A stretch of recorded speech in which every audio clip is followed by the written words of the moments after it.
The next time we have a Friday the 13th on the program, we will have researched it very carefully, and we will explain it. The problem is you'll be sound asleep because you don't work on Friday. Yeah, that's right. I will not be here, so just explain it to me when I get there on Monday and do that little pina colada bit.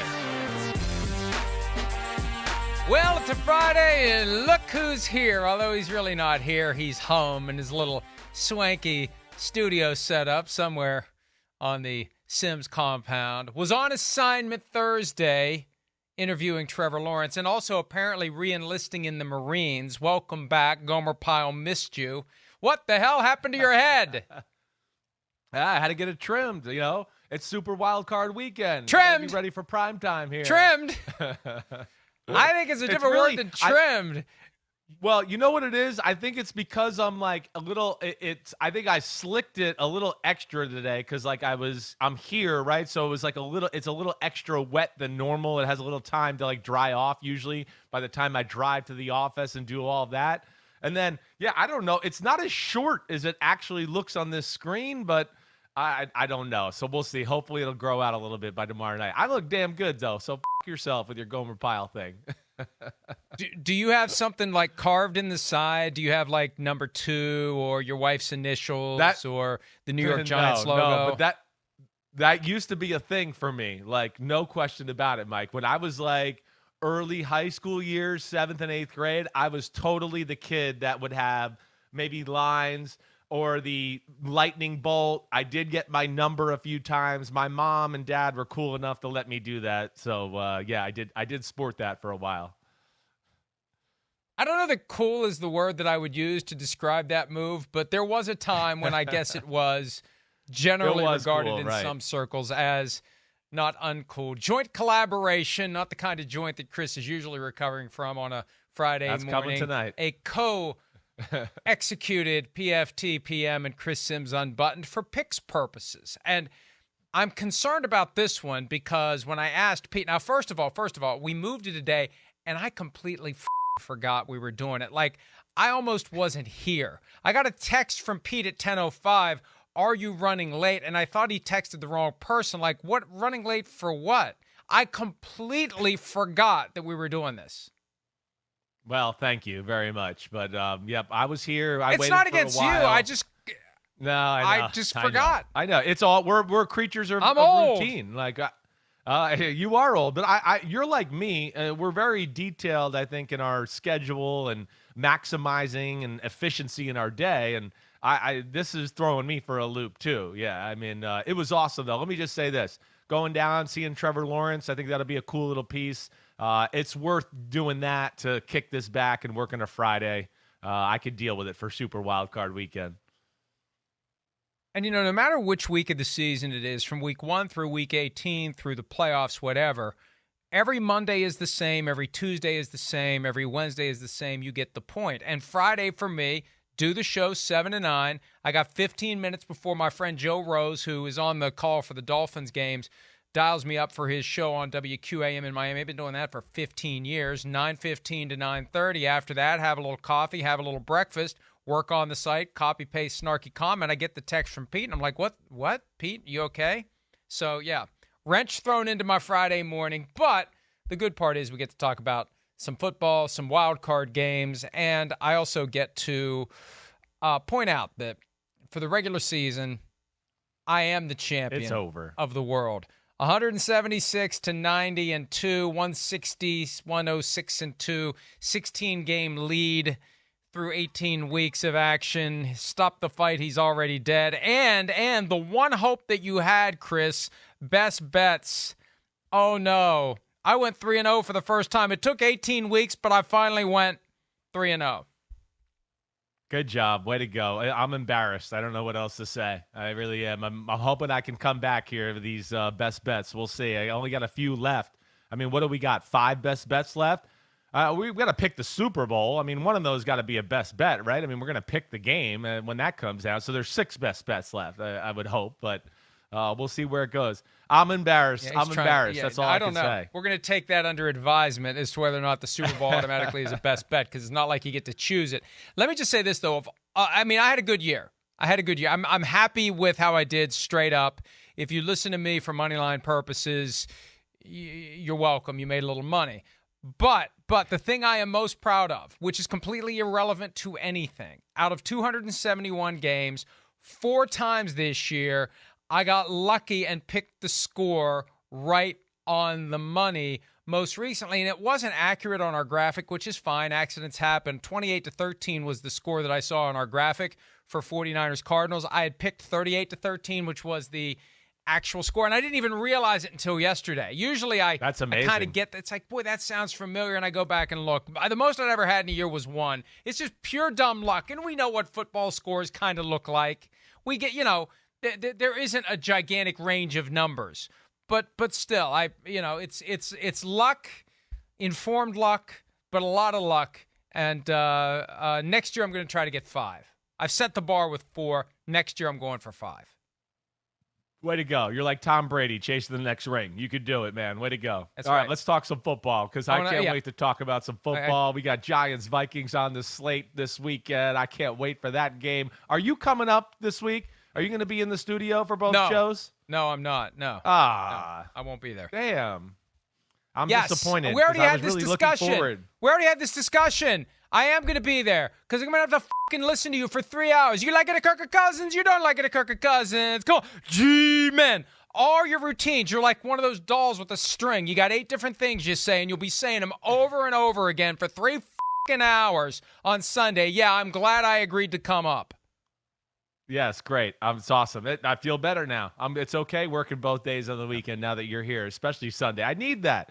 We need that little camaraderie at 4:30 on Sunday. I got to talk some shit to you. It's going to be fun. Let's go.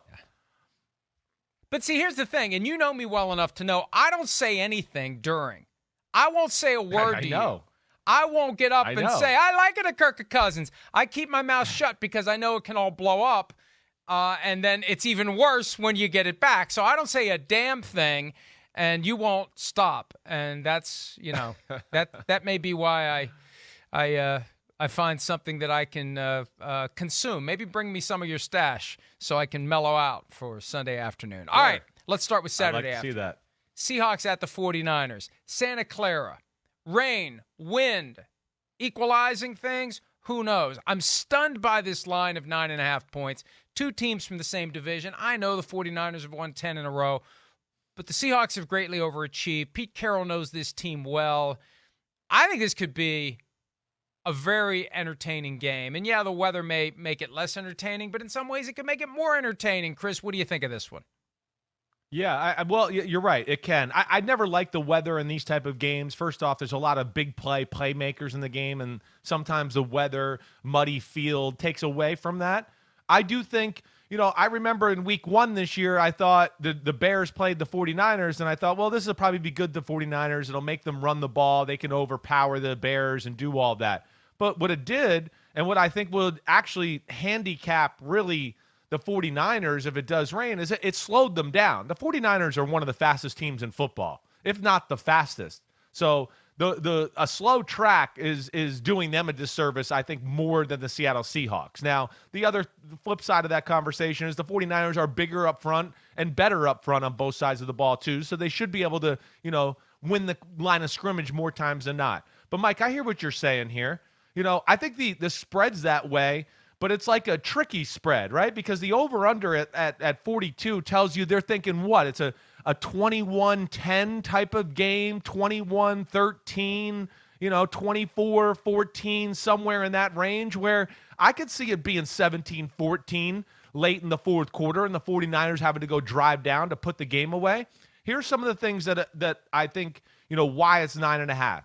And this is where, I'll ask you in your opinion too. The Seahawks have to change their offensive approach. After watching those games back from earlier this year, both of their matchups, it's too conservative. It's too get the ball out real quick because they're worried about the offensive line, Mike. It's a real issue for them. They know they can't block the 49ers.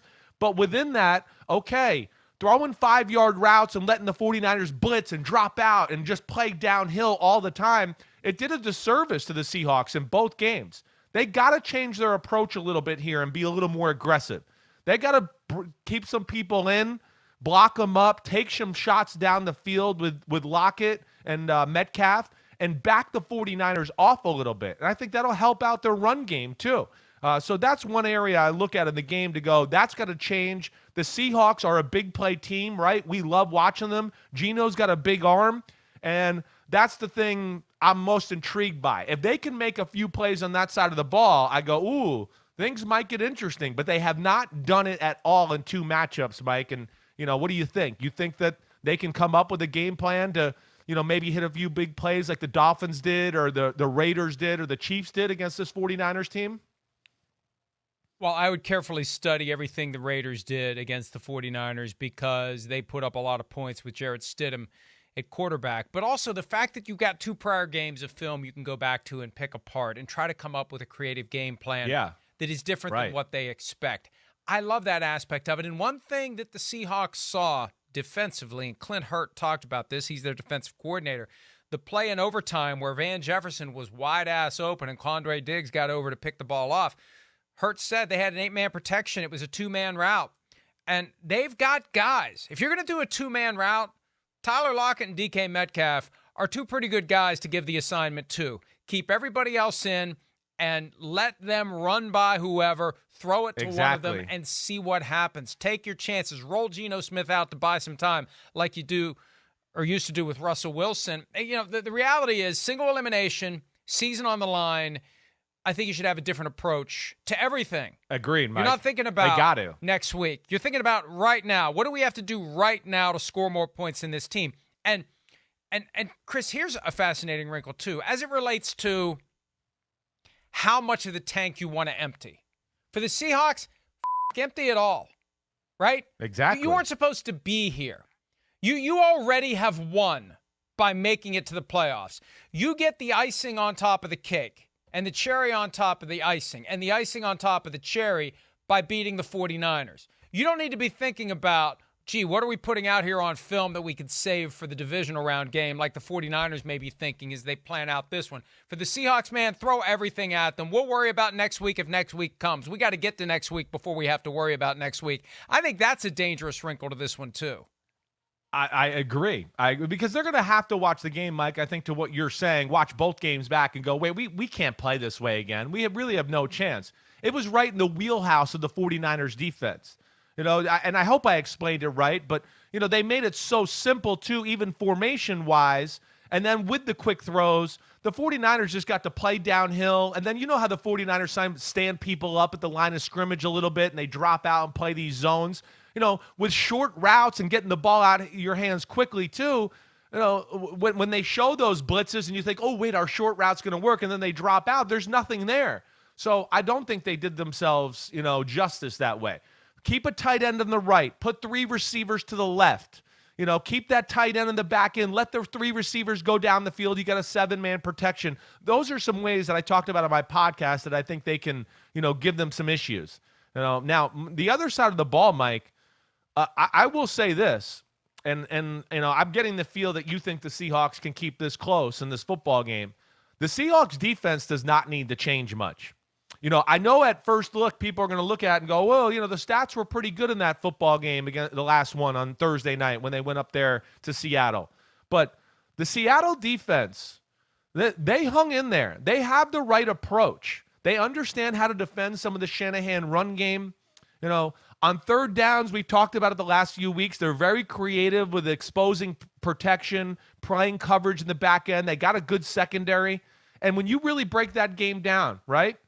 The 49ers really went on like one drive, I would say, the whole football game to score points. Now, they had the drive of the third quarter where Kittle was wide open for the touchdown on the left corner, right? And he caught the ball and he ran down the sideline and cut back. That was a blown coverage. Right? So, I don't expect them to blow or ruin cover 3, which is what they were playing there. And Tariq Woolen just made a mistake. I think he was in man-to-man. Everybody else was playing cover 3. They had another touchdown, right, on a 5-yard drive after the running back Homer fumbled. They returned it down to the 5 or 6 yard line. So there's some positives to look at here. And, the Seahawks defense, they know how to run blitz and create some chaos that way. And they got some guys in the secondary that can be dangerous. If they can get them into 2nd and long and 3rd and long, the Seahawks, I do think, can make some plays and make some things very interesting in this football game on the defensive side, at least. Well, and that's the other important wrinkle here. Brock Purdy in his first playoff game. It's one thing to come in and continue to sail the ship through relatively smooth waters at the end of the regular season. Now it all changes. Everything you've done is riding on what happens in this 3-hour window on Saturday afternoon in Santa Clara. And if they're able to take away enough of the run, create second and long, third and long, create obvious passing situations, is he going to be able to make good decisions? Is he going to make a mistake or two along the way? I think a lot of it hinges on the ability to neutralize the running game. Deebo Samuel, if he's back and effective. Christian McCaffrey had 100 yards rushing against the Seahawks on that Thursday night game. And, you know, the final score, 21-13, suggests it was closer than it was. It was 21-6 until the final 3:35. And, hell, it was 21-3 with 6 minutes left. So the Seahawks scored some points late that made the game closer than it was. But I think you're absolutely right. They can, you know, if you keep the 49ers in the neighborhood of 20 points, you got a chance if you can score some. That's going to be the key. Right. Can the offense score some points? And the weather, you know, the weather's a factor for both teams. I get it. But to the extent that it takes away the absolute high-end talent, that high-end differential, it does help the Seahawks because the 49ers overall are better. And think back to week 1 when the 49ers lost to the Bears in that driving rainstorm at Soldier Field. The Bears won 2 other games all year long. So that could help the Seahawks if it ends up being really wet. I still can't get a firm grip on how much it's going to rain during the game. And I don't know how torrential it's going to be. I mean, there's a difference between rain and just like that driving nonstop, in-your-face, distraction-type rain. But we'll see. But if it happens, if the heavens completely unload on this game, that gives the Seahawks an edge. I've been saying the past couple of days, Chris, I think the Seahawks have a 1 in 5 chance of winning this game. And if you would put 5 cards in front of me and I had a 1 in 5 chance of picking a winner, that's not an unreasonable hope for the Seahawks. I think they have a chance. I mean, it's most likely the 49ers win, but I think the Seahawks have a chance you said to stun them. I hear you. You said it. You said it right. The 49ers are the better team. We know that. But it's the NFL, and the Seahawks got some fucking dangerous guys on their team that can change a game with a play, forget scheme or anything else. So what do you got? Let me hear your score. Where are you going here?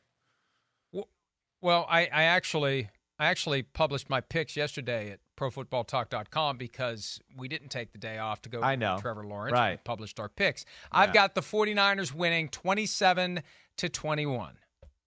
That's my score. Okay. I'm on the same. I'm close to you here. I'm going to go 24-20. I kind of feel like this game will be close, Mike. I think it'll be kind of like 17-13. I can kind of see the 49ers scoring a touchdown midway through the fourth quarter, go up 24-13. Seattle drives down one more time, kind of like they did in this last matchup, score, make it 24-20. But I'm with you in that 1 in 5 comment there. You know, if the game is played clean on both sides of the ball, the 49ers will win. But if the Seahawks can get a strip sack fumble or a Tariq Woolen interception and maybe, you know, 1 or 2 bombs down the field to Lockett or Metcalf, this thing could get interesting. And I do think the 49ers and Brock Purdy could feel the pressure if it gets close and late in the fourth quarter, and that's where we'll all be tuned in and interested to see how it goes. And that's the key. Before we move on to the next game, with Purdy, we just don't know what he's going to do in the playoffs. Look at the comments from Joe Burrow. He becomes a different guy in the postseason. He says you've got to be arrogant. You've got to go out and take it. Maybe Purdy will be, or maybe he'll be a guy that seizes up under the enormity of the moment. He's done nothing so far to make us think he would be that way, but he's yet to play in a win-or-go-home game. He got involved at a time when everything was clicking for the 49ers. This is one of those days. Right. And this is why, even though, Chris, I say throw out the records, forget about it when it's time to go to the playoffs, when you've had a really good season, I just think that just it creates, I think, an even greater sensitivity to continuing it. To not, you know, you lose now, it feels like more of a failure than it would have been. And it creates more questions. If they would lose this game, you know, right now everybody's thinking, oh, Brock Purdy's the guy next year. Well, they lose this game to the Seahawks. You know, who knows who the quarterback is next year? Who knows whether or not they would finally respond favorably to any overtures they may get from Tom Brady. I think a lot's riding on this game, not just for this year, but what the 49ers do at quarterback next year. All right, next game. And help help me make sense of this, because the Jaguars in week 3, before the Jaguars really got to where they are now, they went to L.A. and they kicked the shit out of the Chargers 38-10. So both teams qualify for the playoffs. The Chargers come to Jacksonville, and the Chargers, after losing at home to the Jaguars 38-10, and I know it's been a long time, but it was this year. It wasn't last year. The Chargers are favored by 2.5 points. How does that happen? That's a great question. I don't get that either. Well, I do get it. The Chargers have become the media fan darling, the team that could upset everything and make a run. So I think that's where it comes from. And then Herbert's definitely one of the 5 best quarterbacks in football. I think that makes people jump on the bandwagon there. You know, they do have some big names, right? So I'm guessing that's where the logic and the money is on the Chargers. And in totality, okay, maybe the Chargers are better in totality. Maybe they're set up to make a deeper run in the playoffs. That doesn't mean they're set up to win this football game. This is a matchup league like we talked about. I think this is a very tough matchup for the Los Angeles Chargers. I do. You know, here's my first thing I'll say, Mike, just right off the bat, like strengths and weaknesses, right? We know the weakness of the Chargers. One of their biggest weaknesses is run defense, right? Well, the Jaguars can run, right? You know, what's one of the weaknesses of the Jaguars? It's their run defenses too. But the Chargers can't run, right? So there's some things here that line up to go, ooh, that's advantage Jaguars, to where I think make this very interesting. And my big point, Mike, when I really broke this game down a little in my podcast is, you know, one thing that jumps out to me about the Chargers is if you're just a great passing team, right, and you throw it, they're great in those instances. Like we saw against the Miami Dolphins when they knew, oh, wait, there's not a run game we have to worry about. I can just devise a pass defense to do that. That's great. If you're just a great running team, they're great at that too. They'll go all in on that and, you know, find a way to defend the run. And usually some of those great running teams are very simple with their pass concepts, and then they figure out how to cover that as well off of it. But history shows this year, when you have balance, the Chargers defense struggles. And almost every loss they've had, you know, other than the Chiefs in week 2, which were not a balanced offense at that time. The Jaguars that you talked about, balanced, dominated them a football game. The Seahawks, right? They're balanced. And at that time of the year with Kenneth Walker and stuff, they were throwing bombs, running for 70-yard touchdowns, doing it all. The 49ers, pretty good balance there, right? The Chiefs, the second time, the Chiefs did have balance. That's when Pacheco ran for over 100 yards, and they started to dabble in, we're going to be smash-mouth football. And, of course, the Raiders. And I think the Jaguars pose some of those problems for this Chargers defense. You know, what do you think about that matchup there, the Jags offense versus that Chargers D? Well, I mean, it all hinges on Trevor Lawrence. And the thing that fascinates me the most about this game. Yeah. And I thought of this from the moment it locked in last week, because we've got Josh Allen and Patrick Mahomes, clearly the best 2 quarterbacks in the NFL. You've got Joe Burrow a half click below them. Right. And we just assume Justin Herbert is in there too. This is Trevor Lawrence's opportunity. And I know that they're not on the field at the same time, but we know how it goes. How do you do in the head-to-head showdown? And Trevor Lawrence has already beaten the brakes off of him once, and I know he was injured then. It was the first game after he suffered the rib, whatever it was. I don't think we've ever gotten the truth as to how serious it was and when he finally was recovered from it, if he even is. But this is a great chance for Trevor Lawrence to really establish himself. Look at all those guys from the 2021 first-round class. And we thought Justin Fields had emerged as the best of the best. Mac Jones was the one who went to the playoffs last year. Right now, Trevor Lawrence is on the brink of establishing that the guy taken first is clearly the best of the bunch. You beat Justin Herbert. You know, the thing about Justin Herbert when he gets in these settings, and I think back to Week 18 a year ago, the Sunday night game against the Raiders, and how he's converting those 4th downs, and there's just he lets it rip about Justin Herbert that happened that night. That's what I'm looking at. So, look, from the Chargers standpoint, I hope Mike Williams is available. I have a feeling he's not going to be. I have a feeling this questionable label they've put on a guy who didn't practice all week after suffering a back injury in a game he shouldn't have been playing in is all about saving a little face to make Brandon Staley look not as bad for putting his starters out there as long as he did in a game that was meaningless and that they lost anyway. But, you know, if they don't have Mike Williams, that changes things. And from the Jaguars' perspective, I like what they're doing on both sides of the ball. It's not overpowering. It's not beautiful. It's not great to show on turf, but it is freaking effective. It's getting it done. It's scoring points. It's being opportunistic. They're down against the Titans. They find a way. Whenever they need to, they find a way. And we said this at one point during the year. It's kind of like the transformation we had to go through with the Bengals last year. We're so used to seeing the uniform and associating with bad team. You have to rewire your brain to see that uniform and think good things are happening for the guys who are wearing it. I think that's probably why the line is 2.5 to the Chargers. The stigma around the Jaguars. I think what you said about Trevor Lawrence, that's real, and I think Trevor Lawrence is kind of on the fringe, of the top 5 quarterback. I think he's kind of gotten there, at least close. Just off the top of my head, I mean, I think he is maybe 6, 7 in football right now. And just talking to him yesterday, he's very aware of the upper echelons of quarterbacks in football and where they are, and he wants to be there. He was pretty clear in stating that to me. So, yeah, it's a big game for him. I'm excited to see both of these guys go at it. And, I guess one of the things I look at to be the determining factor, especially with the Mike Williams injury, if that's real, because you said right about the Jaguars. The Jaguars got good system on both sides of the ball, and they got playmakers on both sides of the ball. So they can kind of beat you both ways, where, like we saw in the Titans game, well, we just need somebody to get a sack and a strip and somebody pick it up and make a play. And they can do that, to your point. We've seen that kind of throughout the year in some big moments. But if the Chargers can run the ball a little bit, then I start to go, ooh, wait, this could end up being high scoring, and we'll see where it goes. But I don't expect that, and I do think this Jaguars pass rush is pretty good. Tyson Campbell is one of the best corners in football that no one knows about. I think he can match up with a guy like Mike Williams, if healthy, or Keenan Allen, and really give them some issues there. So, hey, Mike, all in all, I'm going to make my pick here. I'm going Jags, all right? I'm going Jags 30-23. I think it is a close game. I think the Jags score like a late touchdown to win the football game. But I like them. I think they match up really well with the Chargers. I locked in yesterday at Jaguars 24-21. I still don't understand how they're underdogs, and I really do think it's perception more than reality. This is one of those opportunities for the folks out there who are inclined to bet to maybe jump on the better team. And even if the Chargers social media team decides to use these words against us next week, have at it. They did write a hell of a check with that video.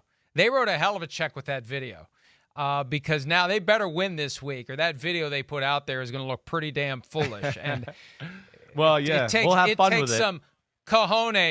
It takes some cojones to put that out there when you're getting ready to play a team that beat you in your own building 38-10. That is a gutsy move by the Chargers social media team. So we do like them, though, and I hope they can take it. Right. I hope they can take it as good as they can give it, because we're going to give it a little if it doesn't work out right. I still have a conceptual and theoretical issue with teams getting upset when those of us who are paid to comment on the NFL for a living point out that they were bad when they were bad. It's not like we were saying they're bad when they were good. We were saying they're bad when they were bad, and they got better, and we said so. So, I mean, how many teams are wire-to-wire great? Every team goes through a stretch where you could isolate someone saying, man, they suck, and at the moment they did. And now they don't. We're not saying it now. Of course, we are saying they're going to lose to the Jaguars, so maybe that's the same thing. All right, let's go to Sunday. Poor Skylar Thompson. My analysis of this game in our PFT picks consisted of Josh Allen versus Skylar Thompson. Sometimes you don't need to say anything more than that. And that's pretty much what it comes down to. I know that Mike McDaniel with the running game and Tyreek Hill and blah, blah, blah. It's Josh Allen versus Skylar Thompson in Buffalo in January. And it's a 13-point spread, the biggest ever for the wild card round. And I'm surprised it's not more, Chris. With Tua Tagovailoa, Dolphins have a chance. With Skylar Thompson, I don't see it. Am I missing something? I don't see it either. I don't. I mean, they're going to have to play a game of running the football, screens, reverses, control the clock, hope that their defense can make a few plays, and maybe Josh Allen will do something stupid to keep it close, I think. To be in a one-score game in the fourth quarter, I think all those things will have to happen, right? But man, this is an uphill battle. going up there, playing in those elements. We know that stadium's going to be crazy.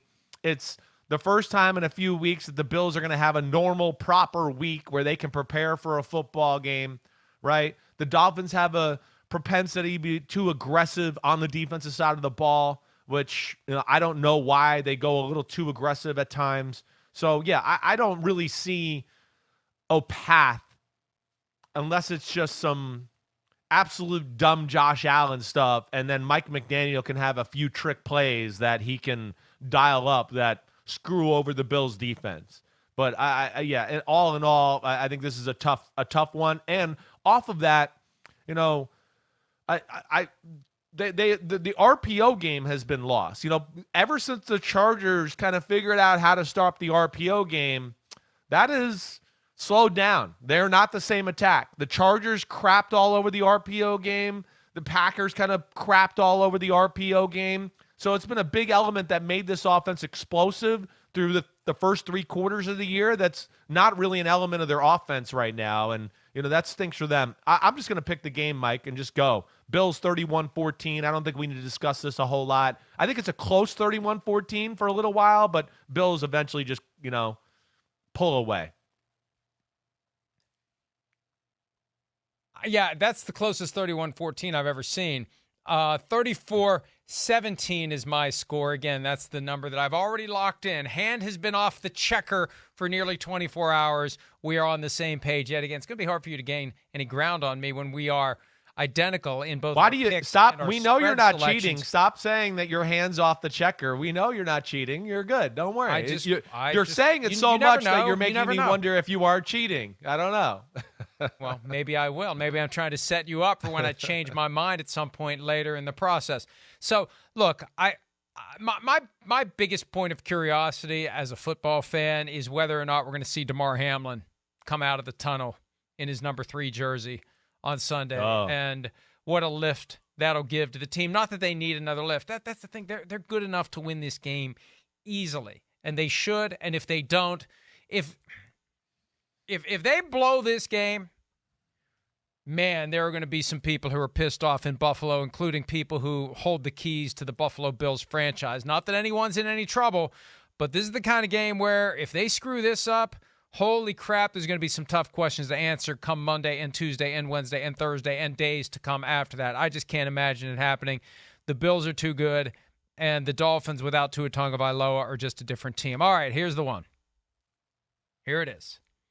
Rematch of the Christmas Eve game, whiteout condition in Minnesota, the 61-yard field goal from Greg Joseph to win it 27-24 to avoid overtime. Giants pissed off, Giants salty, Giants coming back. First playoff game since 2016, first playoff meeting between these two teams since 2000 when the Giants won 41-0. You were there. I'm glad I wasn't. I kind of wish I was going to be at this one, although then again, I don't know how it's going to go. I really don't know how this one's going to go, Chris. And you've been very confident about the Giants. I think you're going to pick them to win. I think this is where we part ways on our agreements. Well, definitely. I'm definitely going the Giants. I think there's some interesting things about the matchup here for us to unpack, though. Where do you want to start on this one? You want to go Vikings O versus Giants D, or do you want to go the other way around? Where do you want to go? I want to throw some questions out at you and stuff. Yeah. All right, here's something I want to run past you. This is something Peter King said today on PFT Live. I hadn't thought about this, but he pointed out the last time they played, Daniel Jones ran the ball 4 times for 34 yards. And Peter predicts there's going to be 7 designed runs. And it made me think of something we've talked about with Josh Allen. You keep him safe in the regular season. Playoffs come around, you unleash him. Daniel Jones has never played in a playoff game. And there is no tomorrow for the Giants. No, this is like the Seahawks 49ers game. The Vikings thinking we win this game, we got to hold something back, we got a big matchup. Giants say, screw that. We just want to win a playoff game. We haven't won a postseason game since we won Super Bowl 46. Let's go do whatever we have to do. We'll worry about next week when next week comes. The idea of Daniel Jones taking off, designed runs, riddling that defense, which isn't very good as it is, that's a scary proposition. Hopefully Ed Donatel and Kevin O'Connell are giving serious consideration to the possibility that they're going to see a lot of Daniel Jones running. Yeah, I think they got to be expecting that. It's something I kind of broke down on my Wednesday podcast that jumped out to me when I kind of watched this game back on Tuesday and really studied it. Yeah, that's a big element of the football game. Now, there was a few times where, They ran the read option, and I went, ooh, the Vikings are ready for it. We'll see. But to me, that aspect of the game is something that I think the Giants dropped the ball. Giants offense versus Vikings defense. I think the one thing the Giants will look back at that game and go, we got pass happy, right? And we've talked about this. The Vikings are so bad at pass defense that even when they play obvious pass defenses, teams are like, we're still going to throw it. We don't care. They're not good at it. We're going to just throw it. But they're not good at run defense either. And one of the things I wrote in my notes is it's like, don't fall in the trap against the Vikings. Do what you're best at. And to me, Daniel Jones throwing the ball 42 times is not what the Giants really want to do. Saquon Barkley ran the ball with success. We saw Danny Dimes run the ball with success, not with the quarterback design runs, but on some scrambles. But I think they got a little too pass happy, especially early on in the football game. I do think it's going to be a little bit more run game, boots, quarterback design runs, just play action pass, and kind of play within that framework right there instead of maybe in this last game where it was a little too much drop back pass centric, which I don't think necessarily favors the Giants. And also I'll say with that, Evan Neal had issues with Danielle Hunter in that first matchup. That's another reason I'd go, let's run the ball and bootlegs and play actions and do that. So that's where I think the Giants could change their approach a little bit and give the Vikings defense some issues that we talked about, is not very good. And when you really look at it, you go, man, the Giants offense, they even though they didn't even play their best, they had their way with the Vikings defense kind of throughout. And then when you take in the Bellinger fumble and, on the fringe red zone, Daniel Jones in field goal territory, Patrick Peterson, great interception, but those are mistakes we don't see the Giants usually make. A block punt late in the football game. So there were some crazy things there that swayed the momentum to the Vikings, but I didn't necessarily come away from the game going, ooh, the Vikings played better than the Giants, that's for sure. No, and it was the classic Vikings win. They've had 11 one-score wins this year, most ever in league history.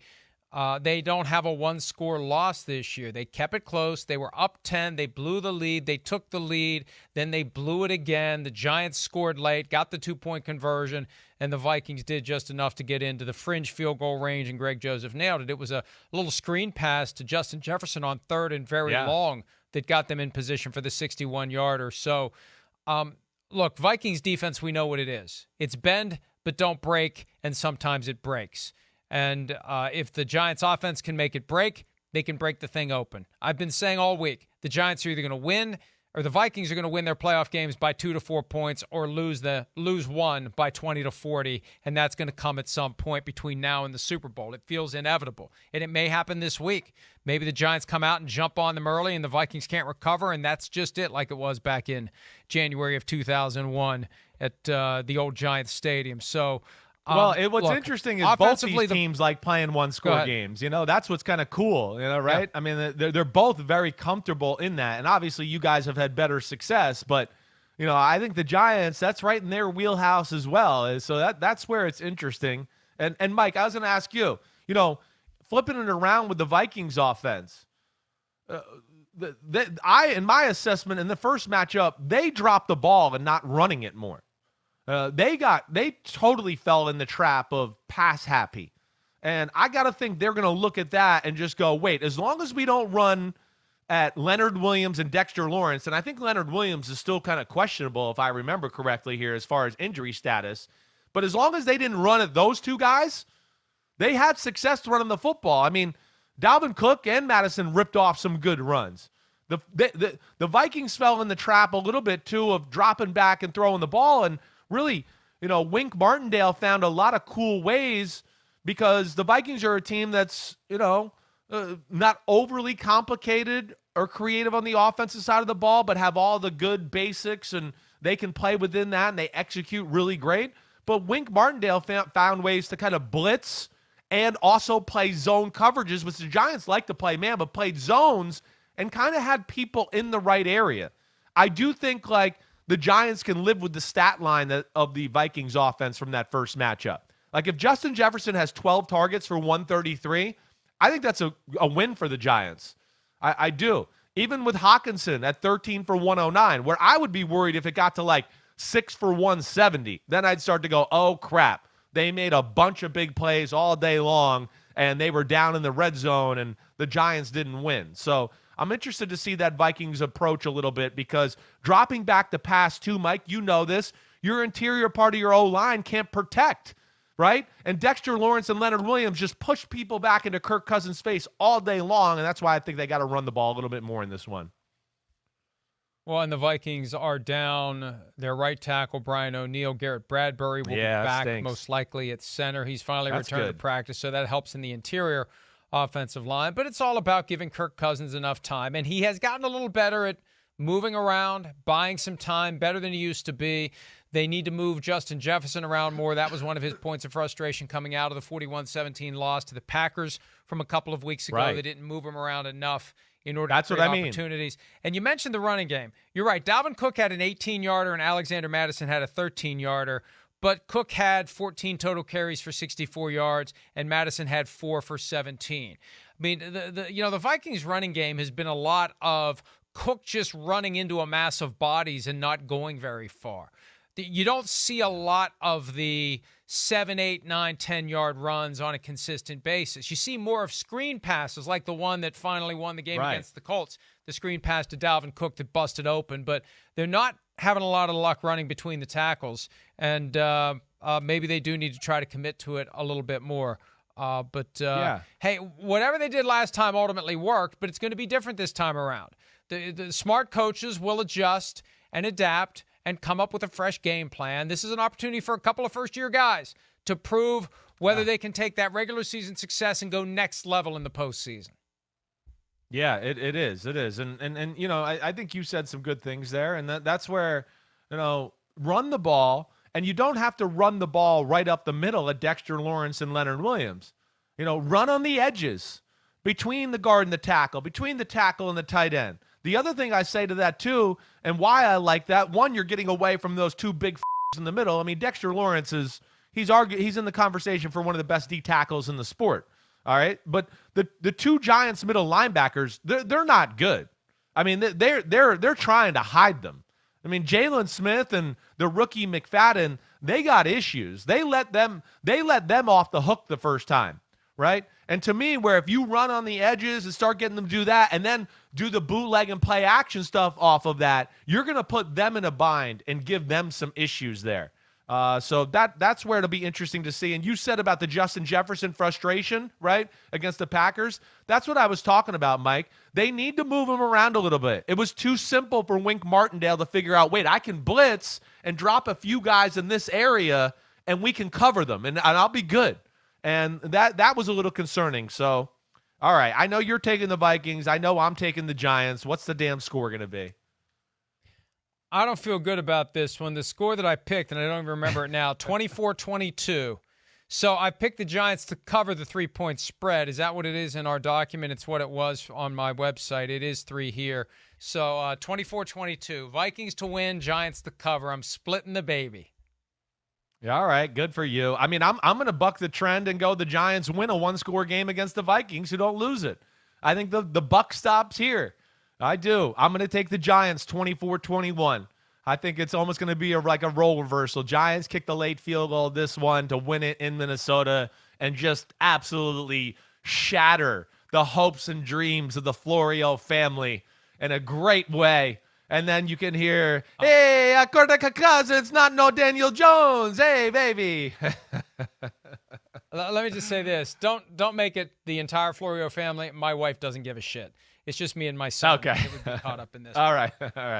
Sorry, Jill. What we hear from her is, especially directed to my son, and it used to be directed at me when I was more crazy about these things. Now that I'm in the business, I really am not like I used to be. I used to be much, much, much, much, much, much worse. It was like, why do you let yourself get all twisted up about this? It's like, I don't know. I mean, it's, it doesn't affect your life in any way. And I think most football fans can relate to this. The outcome of the game does not affect your life at all if you haven't wagered on it.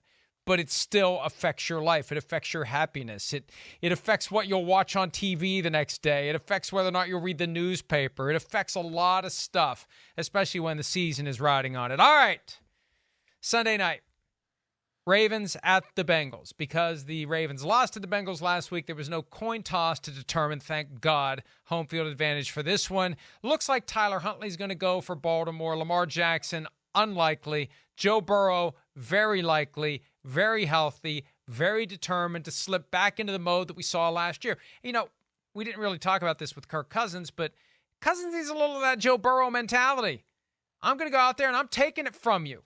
You know, whatever it was that caused him to throw that ball up to Justin Jefferson on 4th and really long in Buffalo, you got to have that mentality in the playoffs. You need to treat every play as 4th and really long. You got to go for it. You got to trust your abilities. That's what Burrow does, Chris. And unless they get themselves caught up in this one, looking past the Ravens because they're pissed off about having to go to Buffalo, they're pissed off about everything that happened, and they are just generally pissed off, I don't see them losing this one, and I think they're going to channel their pissed-offedness at beating the Ravens again.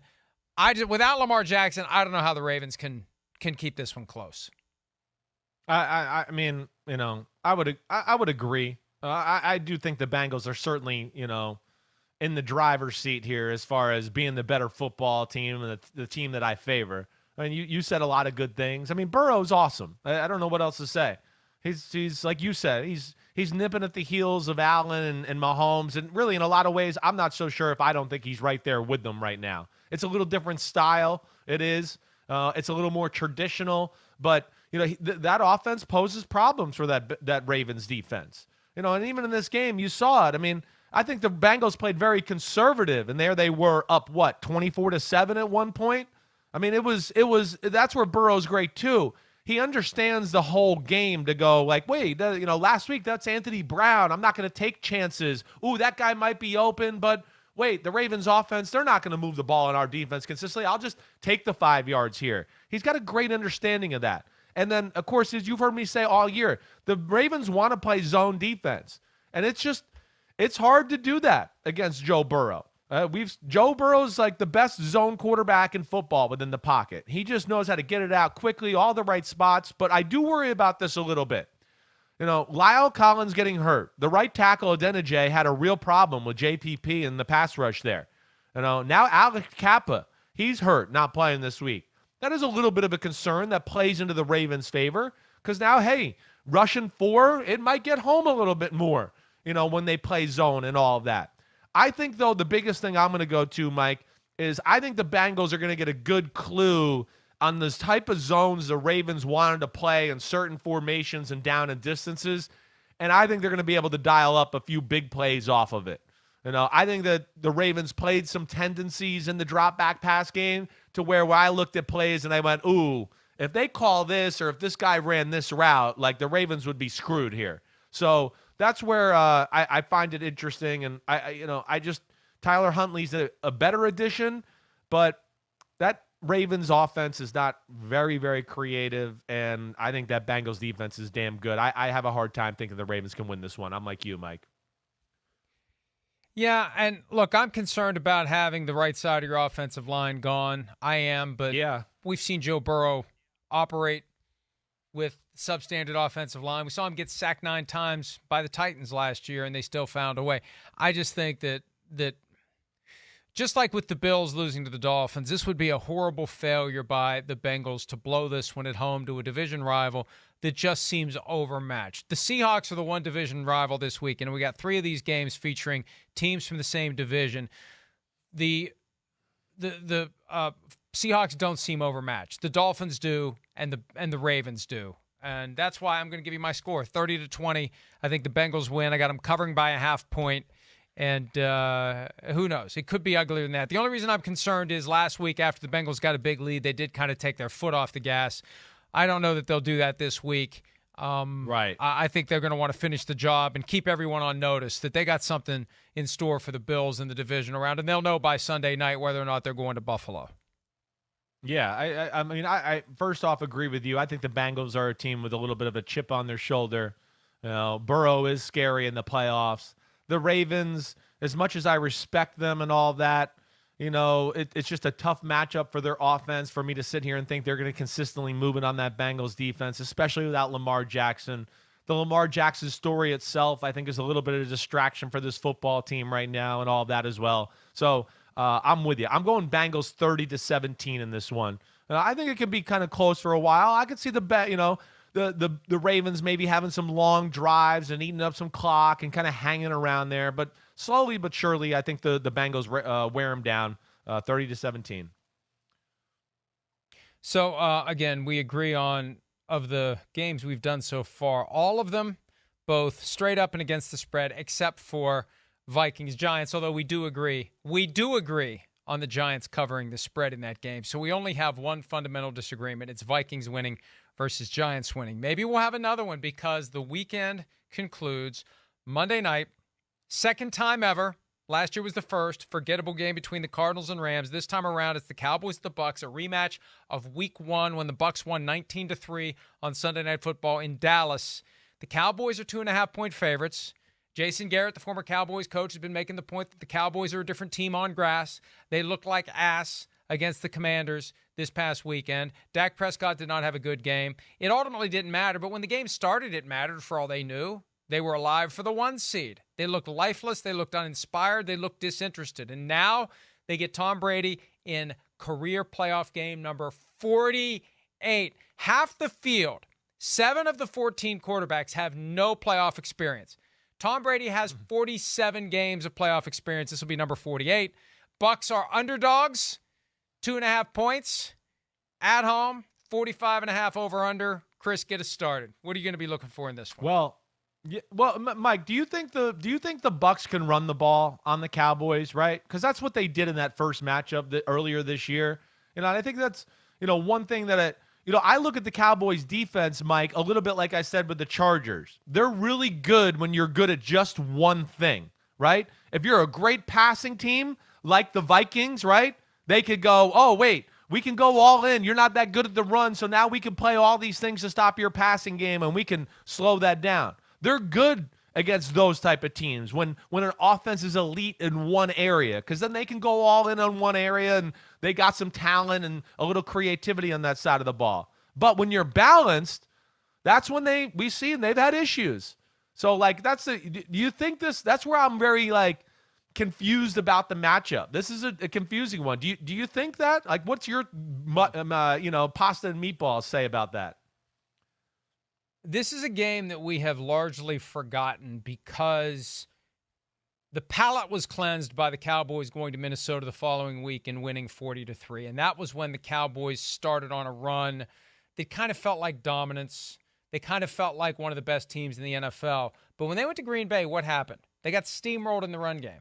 Steamrolled. And there was all this consternation in the aftermath about, Micah Parsons, you didn't get to rush the quarterback. Well, you don't get to rush the quarterback if you can't stop the run. Rushing the quarterback and getting sacks is one of the privileges that flows in a defense's direction when it can stop the run. If you can't stop the run and you're constantly on your heels, you never pin your ears back. And you got Parsons talking about how he wants to be dominant in this playoff run, and that means making quarterbacks go down. And if the running game is keeping you from doing that, you're going to get frustrated, you're going to be on your heels, and it's going to be a difficult day.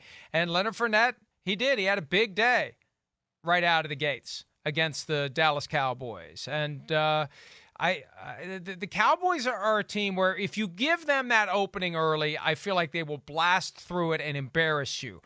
But if you give it back to them, if you go toe-to-toe with them, you can hold them off. And I just feel like they get frustrated, offensively and defensively. When it's not going their way, instead of digging deep and making it go their way, I feel like frustration can come out and take over. Is that wrong to feel that way about this team?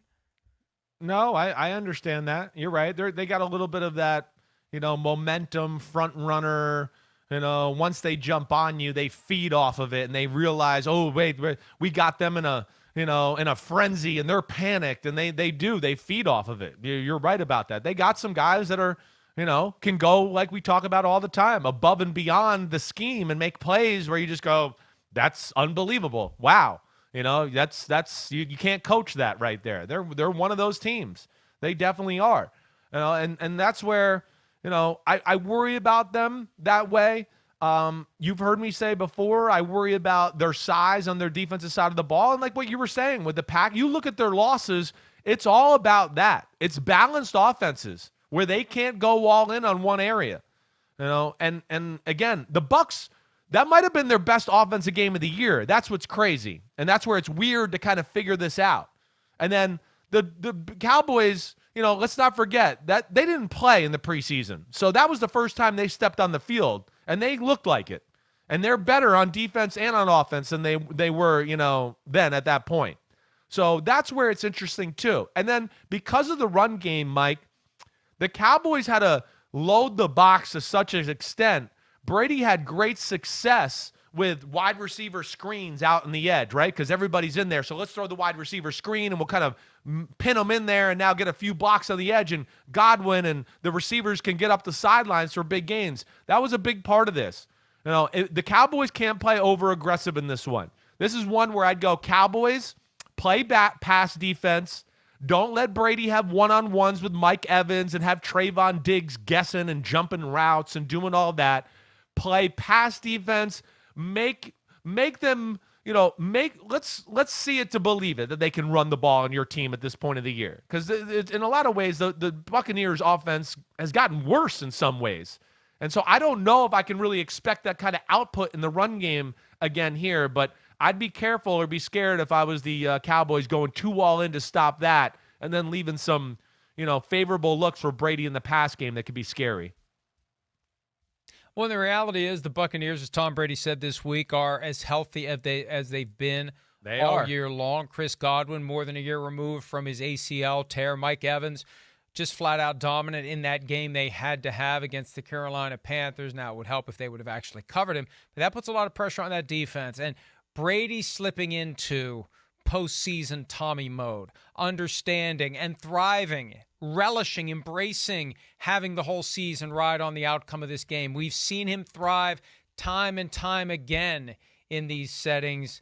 I'm not picking against Tom Brady. He can still throw it, and I think he'll make enough throws at the right times to make the difference, and he will love it. And he would love to be down late, driving the Buccaneers down the field for a potential game winner. That's just where he makes his best plays and where he elevates a team and propels them farther up the playoff tree. I got 19-16 in this one just because they scored 19 against the Cowboys in week 1, and that Monday night game against the Saints when they won 19-16 after down 16-3, or it was 17-16, excuse me, but I'm melding the two together, and I'm thinking we're just going to be talking about it on Tuesday. After sticking a fork in him for most of the year, Tom Brady is still here, and there's no reason to think he's going away anytime soon. Yeah, it's a tough one. And I think, it's tough because of what you're talking about. And Brady in these situations, he's always hard to pick against. And if they run the ball with some success, it can be really hard for Dallas. Now, what was very apparent in that first game, too, was if Tampa had a pass, they can't protect against Dallas. That's for sure. Dallas is any obvious passing situation, they were all over Brady. He couldn't do anything. So that's where I don't know. It's a very weird game that way. And then the Buccaneers, yeah, they're healthy on defense. But what's weird about the Bucs is they haven't stopped the run really all that well this year. And damn, when Dallas can run the ball, just watch out, because that's when they become, really explosive on the offensive side of the ball. I'm going to go with what I saw all year. It's a dangerous matchup, but the Cowboys are a better football team. I'm not going to get scared off by this Tom Brady thing. I'm not. I'm going to go Cowboys 24-20. I think they get the win on Monday night. All right, I got Bucs 19-16, so we disagree on both straight up and spread pick there. It's good to see that we disagree on something because I like to continue to expand my lead farther and farther and farther against you. All right, we've made it through all 6 games. What we're going to do is take a break, and when we return, our best bets, 2 of them for this week, plus the patent-pending Folsom Prison Blues pick, the one game we believe in straight up more than any others. We'll do that next. You mean Buffalo over Miami? Yes, Buffalo over Miami.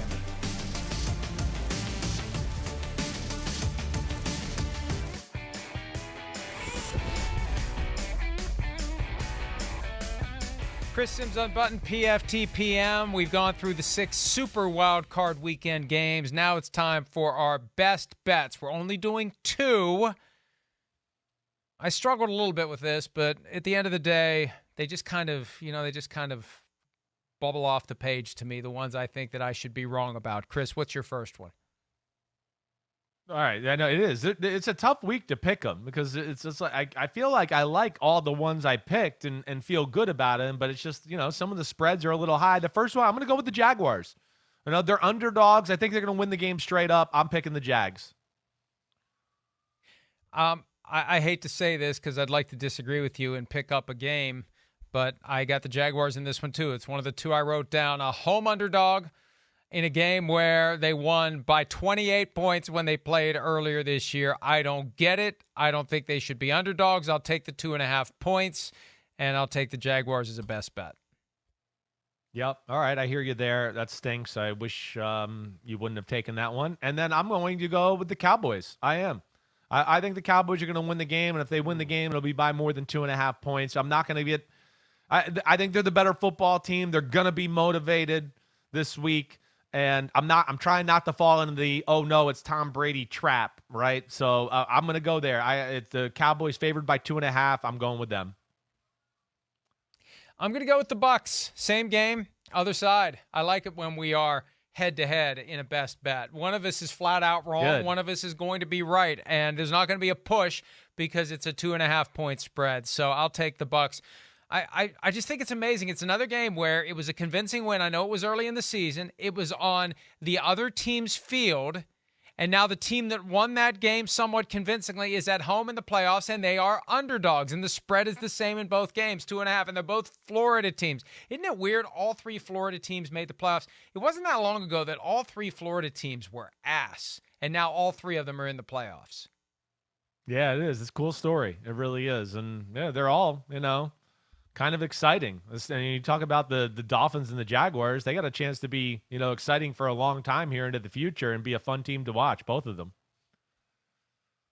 Well, I think two of the Florida teams will advance. Chris thinks one will advance. And the third Florida team is already on the wrong end of our final selection of the week, the Folsom Prison Blues pick, the one team we would take to win if we only had one pick left to make in our lifetimes, Chris, and I think we both agree it's the Buffalo Bills who are 13-point favorites. And again, if they would blow this game, things would be very awkward in Buffalo for a while.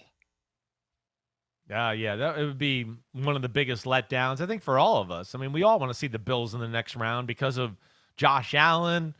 They're fun to watch. And, of course, the DeMar Hamlin story there off of it. So that would be crushing. It really would. But, yeah, I'm with you. I'm at Folsom County Blues. I'm going Buffalo over Miami. Or Folsom Prison Blues, as the case may be. Folsom County. Man, I'll tell you, Bengals, Bills. Can you imagine Bengals, Bills divisional round? I don't want to get ahead of ourselves. Both teams have to punch their tickets. But they're both nearly double-digit favorites. One is 13 and one is 9.5. Bengals, Bills. Picking up where they left off in Buffalo next weekend. Wow. No matter what the other three games are, wow. All right, thanks for some of your time as we hopefully have gotten you ready to go out and lose plenty of money this weekend or win if you do the opposite of what we've suggested. We'll do it again next week for the divisional round. Chris, great to see you on a Friday. I'll have to write this day down in my diary. Friday, worked with Chris Simms. It was a pleasure. Thank you. You're welcome. I'll see you tomorrow. This is going to be fun watching the games together on Saturday and Sunday. That's right. Yeah, going to be a lot of fun on Sunday. That's for damn sure. Oh God, I don't know what I have to do to prepare myself for it. I just have to accept it's going to be 3.5 hours of misery listening to you saying I like it at Kirk-a Cousins, and hopefully I will. We'll see how he does. We'll see you next time. You can enjoy the game. See ya.